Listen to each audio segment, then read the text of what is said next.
Good afternoon, pirate parents. Welcome again. For those that remember, I was in your previous session. My name is Winston Roberts. I would like to welcome you, parents of the class of 2024. We are excited that you decided to join us this afternoon. I hope that you've been enjoying parent orientation thus far today.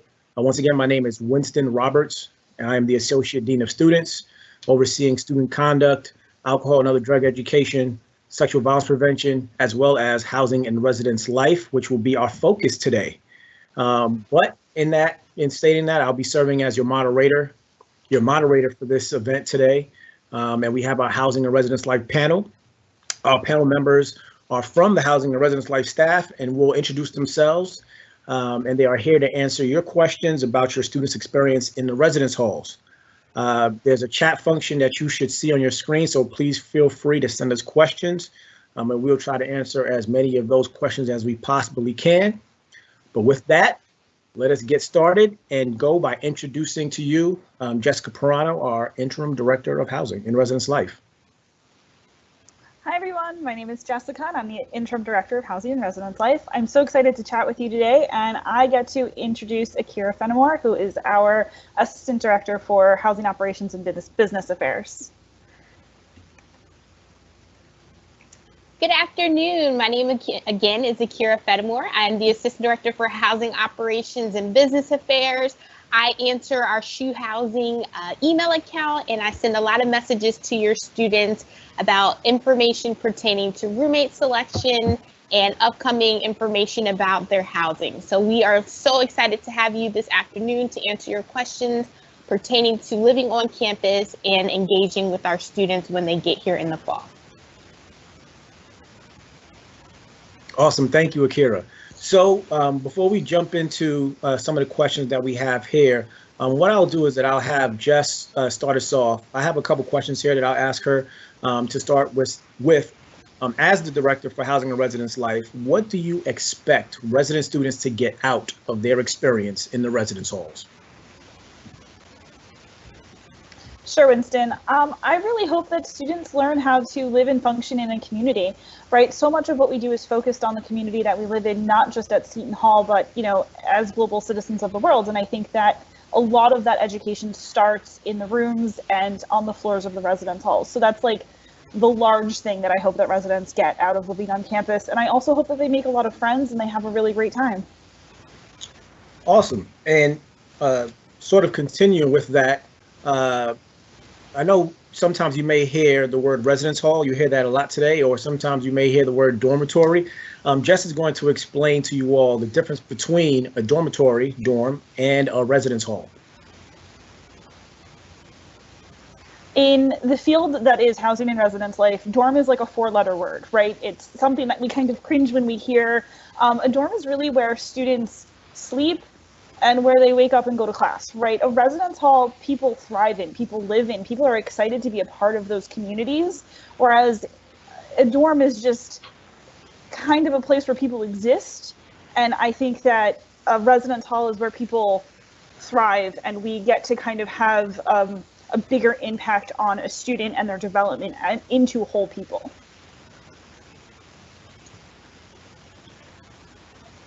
Excellent. Thank you. Thank you. I appreciate that. And, there is a drastic difference. And one of the reasons why I had just answered that question is because we also want you all and your students to get in the habit of using that terminology of residence hall, because there is a learning, thriving component to that.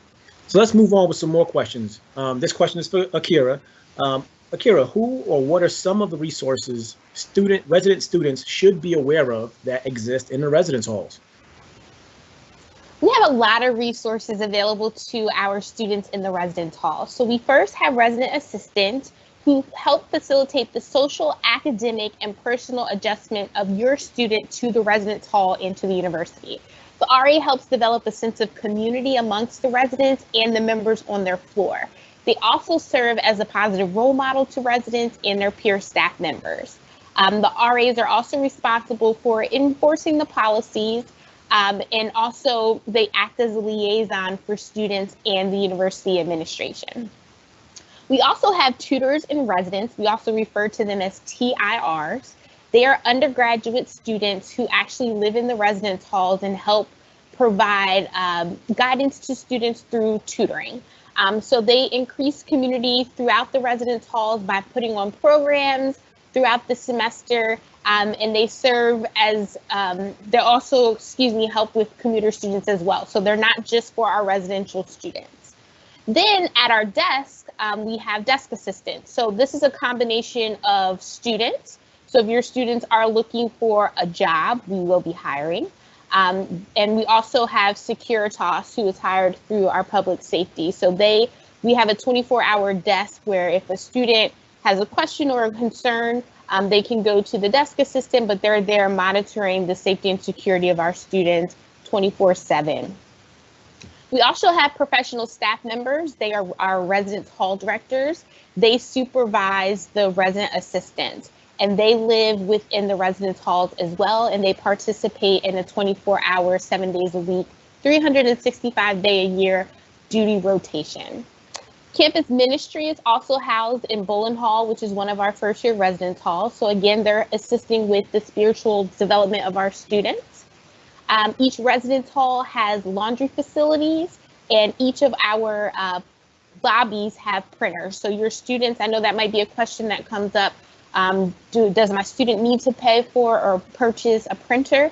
That is a personal preference, but they do pay a technology fee, and they do get a limited amount of pages that they can print, and those printers are accessible in the lobbies of the residence halls. Excellent, thank you. Just so you all also, just so our guests today know, we do have our Housing Operations Coordinator, Jennifer Mari Davis, who will be doing her best to answer some of your questions in the chat function. So we want to make sure that we're trying to get as many touch points with you all as possible. But with that being said, we do have a few questions that have already started to populate our Q&A field, so we'll start jumping off there. And the first question does go to you, Akira. Can students bring their own refrigerators and microwaves, or are they required to rent them from Seton Hall? Yes, students may bring their own refrigerators and microwaves. We ask that the microwaves not exceed 800 watts, and we ask that the refrigerators not exceed 4 cubic square feet. So if I'm living with Jessica and I want to bring a 2 cubic square foot microwave, and she wants to bring a 2 cubic square refrigerator, we both can have our own refrigerators. We're just asking that the total not exceed 4 cubic square feet. You have to understand that, yes, our residence halls are spacious for 2 students, but once students start to bring a lot of things, they're limited on what can be plugged in. And refrigerators are an appliance that needs to be plugged into the wall and should not go into a circuit breaker. So just be mindful of all of the things that you're bringing that are going to need a power source. You can also rent a micro fridge through our company. And I'm pretty sure we do have a link to that on our website, the company that we utilize, so that students can rent it. So you have the opportunity to purchase your own to keep throughout the 4 years, or you can rent one through our micro fridge company. Excellent, thank you. And also, this question is also for Akira. Will there be a list of things that students should make sure that they bring for when they move into the residence halls? And are there any new items that students should bring due to the pandemic? Yes, so we do have a list on our website, what to bring, what not to bring. There are 2 essential items that we are asking students to bring that are currently not on that list due to the pandemic. So we're asking that students bring a thermometer, and also for them to bring noise cancellation headphones. So it's really important that you familiarize yourself with the what to bring, and especially what not to bring. Our fire safety manual is very strict. So if you have a lamp that has an outlet in it, a student will not be able to have that. So please make sure that you are just going to shu.edu and typing in what to bring, and then you'll see our comprehensive list of what to bring and what not to bring. And we've done a great job of providing you with examples of the things that we're talking about that you should not bring. So if you have any questions about that, please make sure that you reference that page.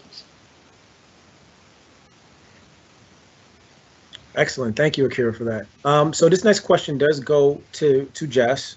It's regarding lofting of beds. Is it allowed? Where would students get those bed risers if they wanted to do so? And are there ladders and rails provided if students decide to bunk their beds?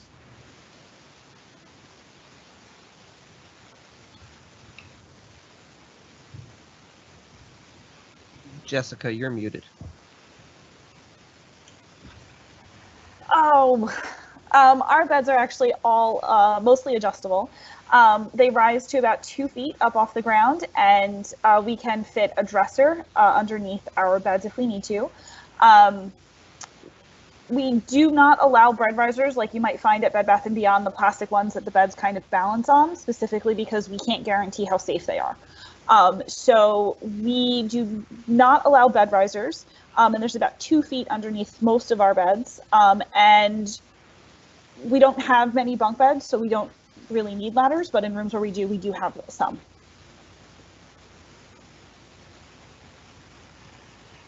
Excellent, thank you. So Akira, I got one for you. Is there a way to make sure that students, and this question is about roommate pairings, is there any way to make sure that students who are paired randomly in a room are a good fit? Sure. So nothing's perfect. We do our best to take the way your student answered the housing questions on their application. And so on their application, they answered questions based off of their personality and then how they wanted their roommate to answer those questions. So for example, one of the questions was, I prefer to get up early. So even though I prefer to get up early, I may want to be paired with someone who's a night owl. So we will take that, and we have a computer generated system that will match students based on what preference they want in their roommate. So we will use that information to pair them. Again, there are over hundreds of students who are interested in living on campus. And then when students find somebody that they want to live with, it makes that pool a little bit smaller when we're trying to just match students based off of questions. So we do the best that we can, but if a student finds that they are matched with someone and it's not working out, that's where their RA can come in and they complete a roommate agreement when they get to campus to ensure that everyone's rights are being respected when they do live within the room. Awesome. Thank you. And actually, connected to that question about roommates, will people be allowed to select their roommates for the fall semester, and how do they do that? Akira, sorry.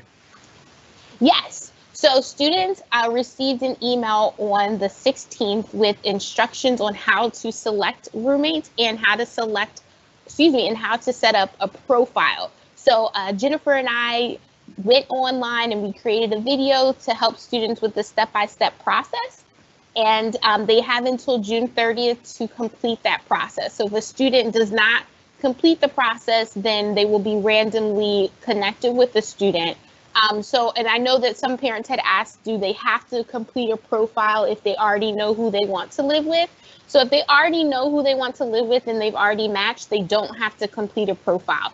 The profile is done so that if someone doesn't have a roommate and they want to be searchable, they're going to want to complete a profile so that other people can search for them, and then they can also look for matches on their own. Excellent. Thank you. So one last set of questions here for you, Akira. I know I keep picking on you here. It's okay. But if a student who has not been able to get a look at the rooms on campus wanted to, is there a way for them to do that? And do you know what furniture comes in the rooms? Yes. Yes, so we have created 360 videos. So if you go on to shu.edu and in our search bar type in 360 videos, you will get a glimpse into what a standard double room looks like in the residence hall. So you will also be able to see a triple room. However, due to our low density that we're opening up to this semester, we will only be permitting 2 people per room. And in the room, students have a bed that comes with a mattress that fits extra long twin sheets.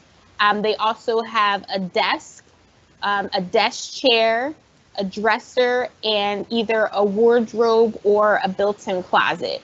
So that is per student, per room.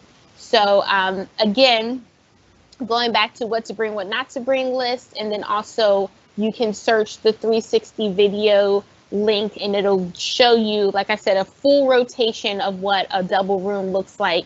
And you're going to be focusing on Aquinas and Bolin Hall because that's where our first year students are housed. Thank you, Akira. Okay, so it looks like we do have a few questions that are coming in related to COVID, obviously. So we'll jump into some of those questions. So Jess, this question is for you. There's some questions out here regarding what low density in the residence halls will look like this semester. So if you can speak to that. And what about common areas that are found in our residence halls? How would they be dealt with? Sure. So low density in the halls, as Akira just said, is going to be 2 people in a room. So we'll have double occupancy in each room. Even in a room that might be coded or built for 3 people, we'll only have 2 people in it. And common areas, we are going to work with the university to ensure that there is signage up to note where smaller occupancies are allowed, and we will be removing furniture from those lounges kind of where it's appropriate. All right. Thank you. And this question is also for you, Jess. What happens if a student were to test positive for COVID while they were in the residence halls? Yeah, students who test positive for COVID while in the residence halls will have the opportunity to go home, or we will have a residence hall that will be designated as an isolation space, where health services will monitor and make sure that those students get well. All right, excellent. Another question here for you, Jess, is regarding move-in dates. When will move-in dates happen for for our incoming resident students, and how will the low density affect that move-in? Yeah, so for low density move-in, we're going to spread out move-in over 4 or 5 days from August 16th to August 20th. Whereas usually we have all of our freshmen move in on one day. This year we're going to spread it out over 4 or 5 days. And students will be able to sign up for a time to move in based upon where in each building that they live, and they'll be getting more information about that on or around July 6th. All right. Kira, I have a question here. It states that their students paid the housing deposit and completed an application for housing, but they may have changed their mind about the student living in the residence halls during the fall semester. What do they do? Yes. That's a great question. So if your student changes his or her mind about living in the residence hall, we ask that they reach out to the housing office by emailing shuhousing@shu.edu. So they can send an email and say, to whom it may concern, I have changed my plans for the fall and would like to cancel my fall housing application. Once your student gets a housing assignment, we ask that they click the housing cancellation form, and that information will also be embedded in the email they get for their housing assignment. We understand that students are going to be changing their minds and they're weighing their options when deciding whether it's going to be appropriate for them to attend, to live on campus for this fall. So if your student does have a change of heart and decides not to live on campus, we ask that they either reach out to us to shuhousing@shu.edu before they get a housing assignment, and then once they do get a housing assignment, they're going to need to cancel using the link that we provide to them in the email. If they don't see that link in the email, you can also search by housing cancellation via the SHU website, and it'll bring you to that link, so that they'll have a couple questions that ask them, where were they housed, their reason for canceling, and then we'll be able to remove those charges. Students have until the last day of add drop. So if a student does not show up during move-in, or they don't show up by the last day of add drop, we will remove housing from their assignment unless they reach out to us and tell us that there was some extenuating circumstances and they're coming at a later date. However, if a student does not pick up their key by the last day of ad drop, they will be removed from housing. If a student comes to campus and they live in the residence halls for a couple weeks and then change their mind, they will be subject to our proration rules, meaning that they will have to pay a portion of living in the residence hall. So if your student does know ahead of time before accepting that key, it's important for them to reach out to us, but they have until the last day of ad drop to get a full refund on their housing. Thank you, Akira. Okay. So, Jess, I have a couple questions here for you. With COVID occurring, are students allowed, once they've moved into the residence halls, will they be allowed to leave campus on weekends to go home and see their families? And just connect to that question, once a student has moved in, will they be required to leave campus and come back in time for classes, or will they be allowed to stay there until their classes start? Sure. So I think the one thing that I want to say is please encourage your students to stay on campus as often and as frequently as possible, right? Seton Hall has lots and lots of virtual events planned. As I said before, the residence halls are where connections are built and made. And if students aren't here, they can't build and make those connections, right? So it's really important that students stay on campus as frequently and as often as they can, okay? With COVID, yes, students will be allowed to go home. We can't keep them captive here, right? That's not our job, right? And when a student moves into the residence halls, they can stay. We want them to. I know that they'll have to do their orientation and all of that stuff right before classes start. So it's really important that they are here, not just when classes are happening, but often.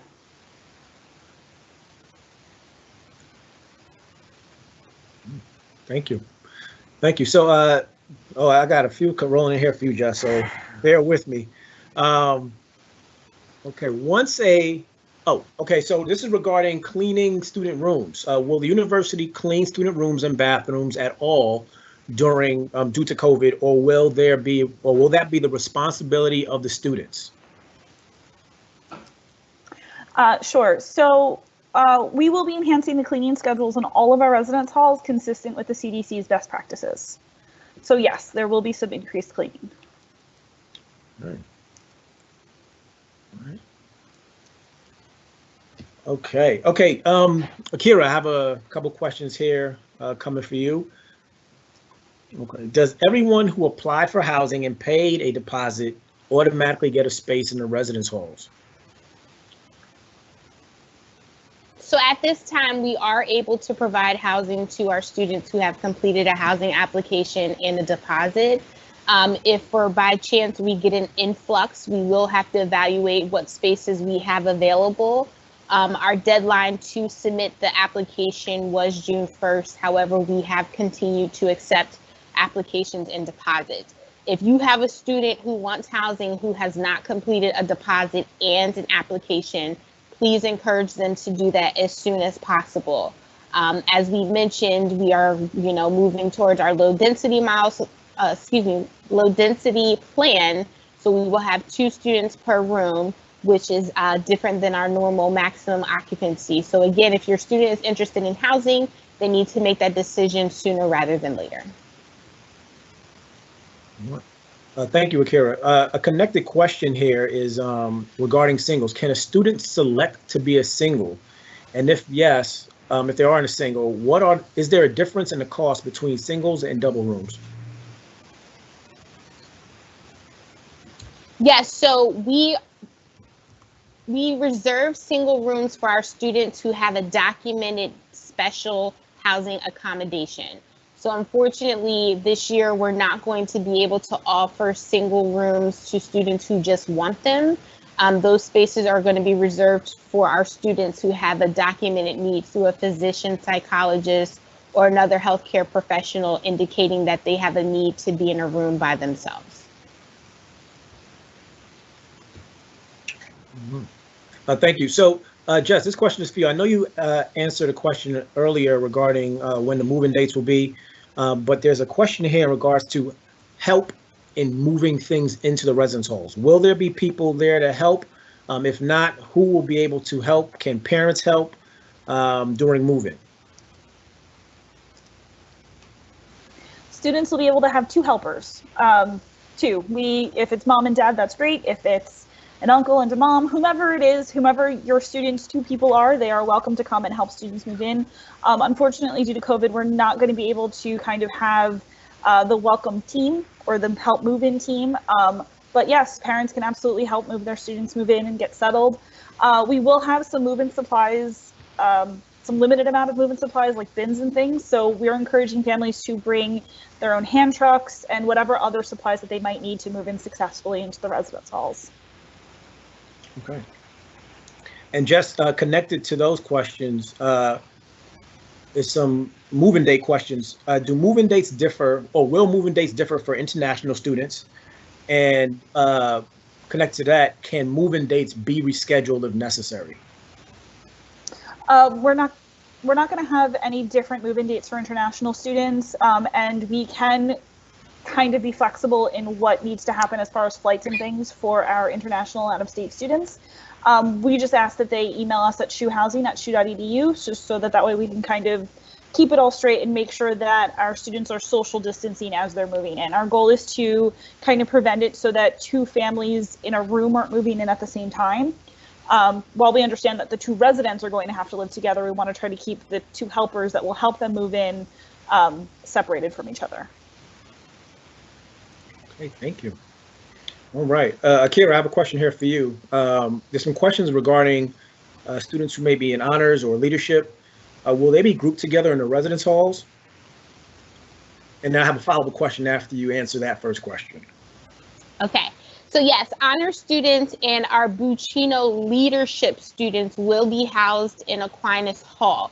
So again, when I say leadership, there are a lot of different Buccino groups. So it's the leadership students that are housed together.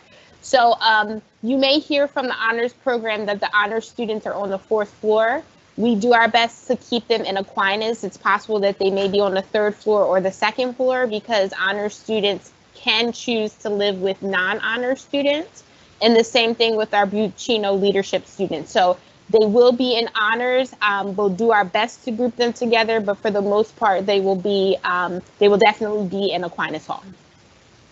And great, and that was actually part of that follow-up question is, does an honor student have to live with another honor student?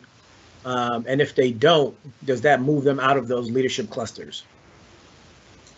So no, they're not removed from the leadership cluster. It's just that if everyone in honors opts to live with a non-honors person, it's hard for us to put them all on the floor together. So they will be in Aquinas together, and they can choose to be with a non-honors student. Excellent. I got a softball for you here, Akira. This one is laundry free? So my parents always say nothing in life is free. So it is embedded in student fees. So students, unlike when I was in college, don't have to bring coins with them or use any other form of payment because it's already embedded in their student fees. So they can just go to the laundry room and put their items into the washer and dryer.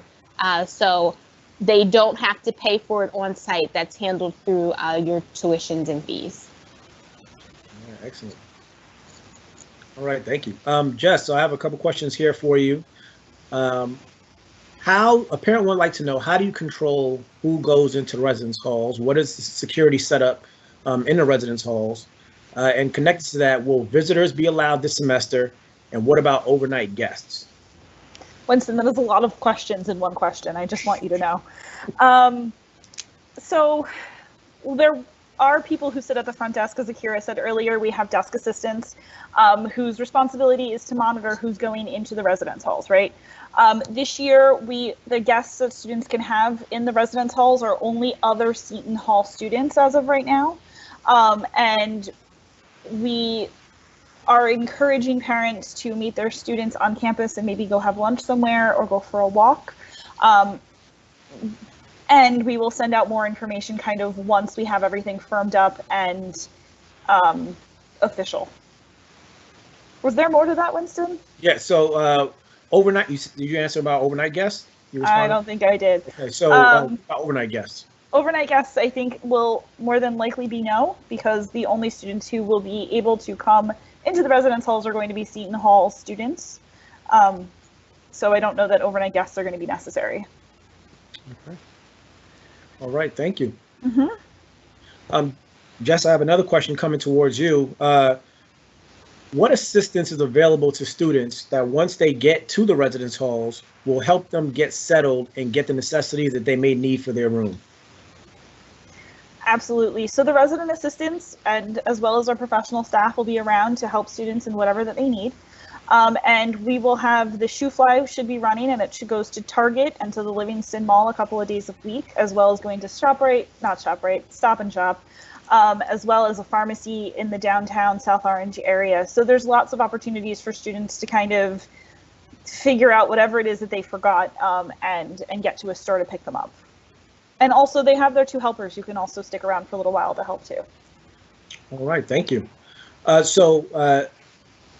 Jess, I have one here that asks regarding with the semester ending, being a shorter in-person part of the semester, meaning that that at Thanksgiving break, we will no longer be in person. Do students have to clear out their rooms at the end of the semester?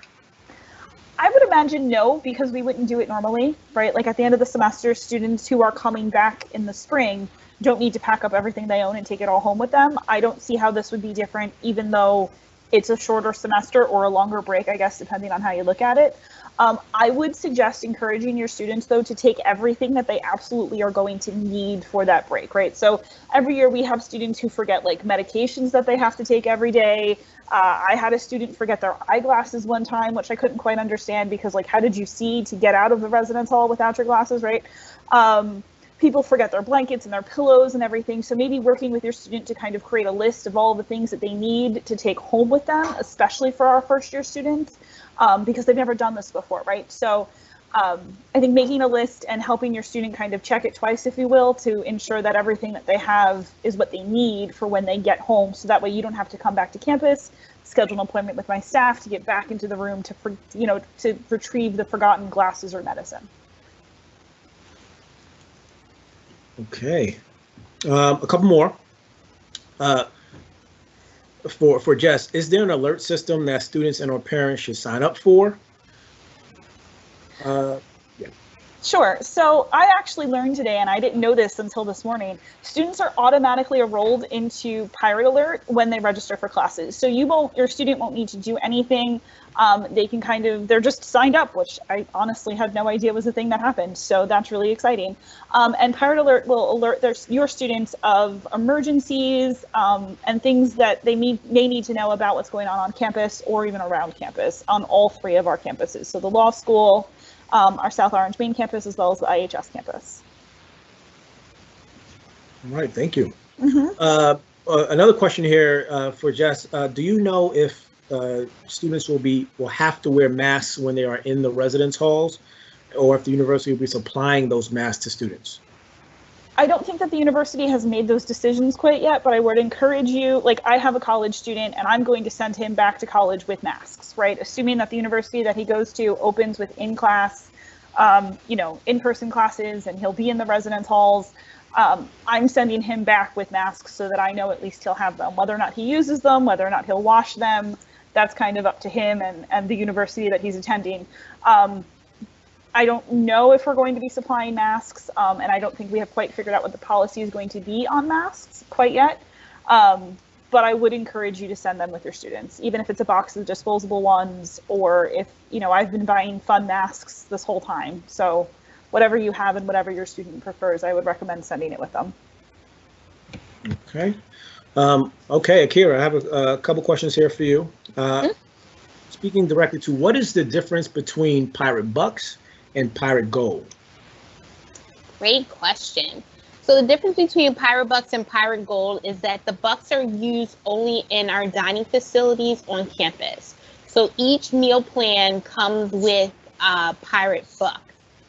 Pirates Gold is accepted in our dining facilities, the bookstore, the bursar's office, vending machines, and in local shops and eateries in town. Pirates Gold can be added in any desired amount and is refundable upon graduation or leaving the university. There's also a question about asking us to talk about meal plans. So each student who lives on campus is automatically enrolled into Meal Plan U, which is our unlimited meal plan that has 75 pirate bucks. Once your student gets their housing assignment, they do have the opportunity to upgrade to either Meal Plan U 300 or Meal Plan U 700. So the difference with those are the pirate bucks and the price. So students have the opportunity to upgrade, but each student who's living on campus is required to have a meal plan, and it will be one of the unlimited plans. All right, thank you. Connected to that question about bucks and gold, how does a parent put gold on their student's account? Sure. So I'll put the link into the chat, but you can add cash by going to your student's pirate net, and or you can do it via your iPhone or Android. So there's links that are available, and you can set it up with your debit card. So if you don't want to give your student, money for books, like if you don't want to just give them cash because you're not sure that they're actually going to use it for books, you can put it on their student ID card via the link that I'll share in the chat. So that is a way that you can upload that information. Akira, once again, connected to the questions about bucks and gold, is gold only used on campus, or are there places in the town that they can be used as well? So yes, some local businesses do accept gold. So students can just is that like published outside? Like, is there like a little placard that says we accept gold? Yeah, there is something. I think that's exactly what it says. I think it's like a photo of the pirate head, and then it says we accept Pirates Gold. And I also believe that there is a list on Card Services website that tells you a list of all of the downtown eateries that accept gold. I really like gold because students can have money on their card, get on the shoe fly using their Seton Hall ID, go downtown, have dinner with their friends, get back on the shoe fly and come home and never ever need to take their debit card out of their wallet. So I like it for kind of the safety thing. Okay. Excellent. Thank you. All right. Akira, I have a question here for you regarding fall living. If a student does not live on campus during the fall semester, can they apply for housing in the spring, and when can they do that? Yes. So if a student decides to not live on campus for the fall, they can apply for housing for the spring, and that application becomes available in November. But please note, traditionally we have enough spaces to accommodate our students, but with our new world that we're living in, it's possible that we might be in a different scenario. So if your student is like, you know what, I'm not sure what I should do, if they're really leaning towards living on campus, I would encourage them to do it this fall semester, because their assignment's going to automatically roll over from the fall to the spring. But they can apply in the spring semester. So say they have a roommate and they cancel, I can't guarantee that that space will be available in the spring for them to live with that roommate. So it's kind of rolling up the dice, and there's not going to be a roommate matching service that we use for the spring. It's based off of what spaces are available, and it's going to be, do I have a male space? Do I have a female space? Is it in a first year area? Is it in the upper class area? Because we only house first year students with other first year students. So there's a lot of different variables that come into play when we get to the spring semester. So it's important to know that when making that decision as to whether to remain in housing or not for the fall. All right. Thank you, Akira. Okay. Jess, so regarding access to housing after Thanksgiving comes, if a student cannot make it back home or whatever the case may be, will there be opportunity to still be on campus after Thanksgiving? The university is still kind of looking at different options, but we will have an answer once students get here, and we will be very transparent once we've kind of made that decision. Okay. Thank you. This is another question for you, Jess, and this has come up a couple times. When can my student apply for a job in residence life? Sure. So we have multiple jobs in housing and residence life. We have office assistants who work in our main office with Akira, myself, and a few other people. We have desk assistants who sit behind the desk and swipe people in, and then we have resident assistants.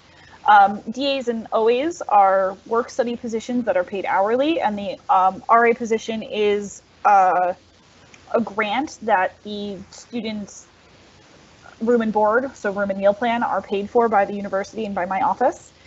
Students can apply to be an RA in their freshman year for their sophomore year, and we will be pushing out lots and lots of information about that probably in about October, because our students have to attend an RA info session. The process is kind of lengthy, and we need to kind of make decisions about who is and who isn't going to be an RA in February or March. And as far as being a DA or an OA, we hire anybody. So if you have work study, apply for those positions and come work for us. Okay, thank you. Mm-hmm. Akira, this question is for you. In the event that a housing deposit is made and a student does not get placed in housing, what happens with that deposit? Sure, the deposit is absorbed into the student's account, so you won't get it back in the form of which you paid it. However, we will put that towards the student's balance. So again, you're not gonna, if you paid it through your American Express, you won't see that back on your American Express bill, but it will be seen as a credit on your student's account.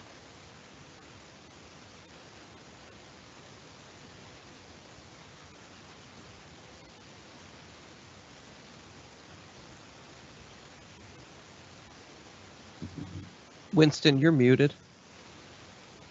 The question is regard to how dining will be handled. So I'm gonna take the opportunity to answer those questions. So there'll be a couple options that we're working on. Obviously, with physical distancing, we will be limiting the amount of individuals that can be in our dining areas. But we're also working on opportunity for students to be able to order their food ahead of time and be able to pick those up from locations around campus.